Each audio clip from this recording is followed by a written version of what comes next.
Sariska tiger reserve के Ajabgarh range क्षेत्र में वन विभाग की कैंपर योजना के तहत स्वीकृत दीवार निर्माण कार्य गंभीर सवालों के घेरे में है।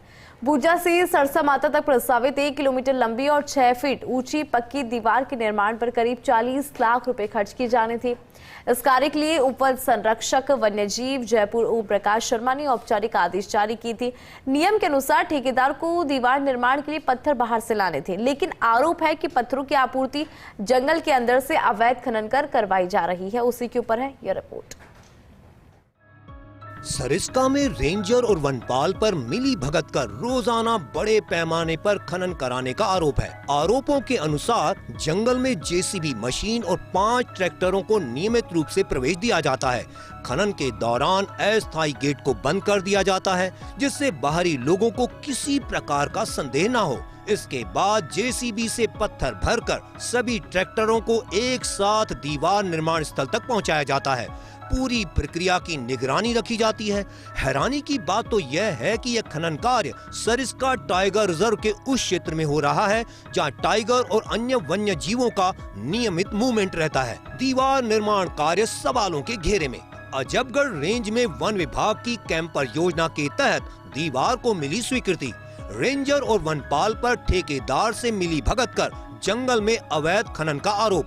क्षेत्र में 4 लेयर सिक्योरिटी व्यवस्था मौजूद है।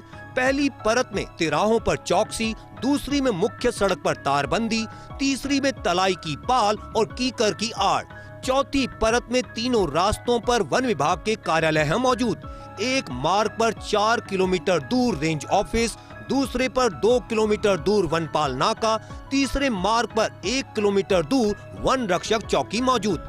इसके बावजूद मिल रही अवैध खनन की शिकायतें। सूत्रों का आरोप है कि खनन को सुरक्षित रूप से संचालित करने के लिए 5 दिन पहले तारबंदी करवाई गई, जिससे आवाजाही नियंत्रित रह सके।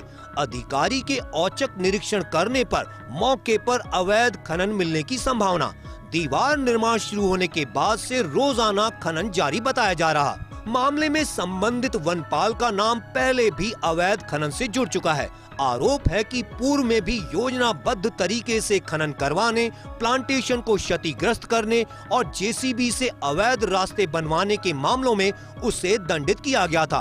वन मंत्री के पास शिकायत पहुंचने पर एक बार वनपाल को एपीओ भी किया गया था, लेकिन आदेशों की अवहेलना करते हुए दोबारा उसी नाके पर वनपाल को ज्वाइन करा दिया गया। लंबे समय से एक ही स्थान पर पदस्थापन और लगातार सामने आ रही शिकायतों ने वन्य जीव संरक्षण तंत्र पर गंभीर सवाल खड़े कर दिए। अब निगाहें इस बात पर टिकी हैं कि उच्च स्तर पर इस मामले में क्या कार्रवाई होती है और क्या वन विभाग स्वयं अपने तंत्र की जवाबदेही तय करेगा। जब बाढ़ ही खेत को खाने लगे तो उस खेत का रखवाला कौन होगा। दरअसल सरिस्का टाइगर रिजर्व की अजबगढ़ रेंज में अवैध खनन का एक ऐसा सनसनीखेज मामला है जिसके तहत वहाँ के स्टाफ ने ही 1 किलोमीटर लंबी और 6 फीट ऊंची दीवार को बनाने के लिए ठेकेदार के साथ गठजोड़ किया, और गठजोड़ भी ऐसा कि टाइगर रिजर्व क्षेत्र के अंदर ही अवैध खनन करवा दिया ताकि बाहर से पत्थर ना लाया जाए, अंदर का पत्थर अंदर ही काम में ले लें और मोटी रकम को कमीशन के तौर पर वसूल सकें। अब देखना होगा इस पूरे मामले में वन मंत्री संजय शर्मा या वन विभाग के आला अधिकारी किस तरह की कार्रवाई अमल में लाते हैं। कैमरा पर्सन विनोद पुरी गोस्वामी के साथ Nirmal Tiwari, first India news, Jaipur.